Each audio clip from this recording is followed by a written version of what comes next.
ဒေချန်ဆိုဒီမှာညီမတို့ရဲ့နှစ်တစ်ကူပွဲတော်ဖြစ်ပါတယ်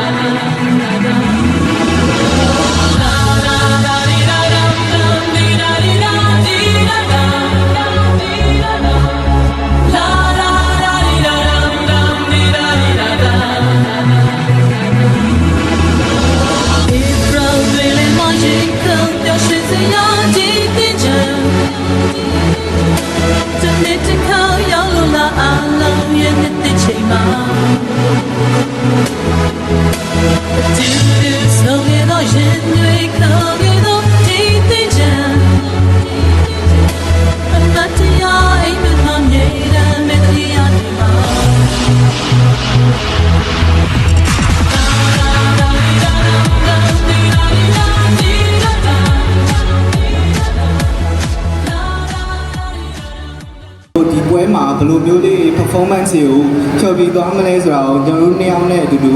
စောင့်ကြည့်ရအောင်နော်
ဖျားတာဟုတ်လားဒီခေတ်ကြီးမှာငွေနဲ့တိတ်လို့ဆက်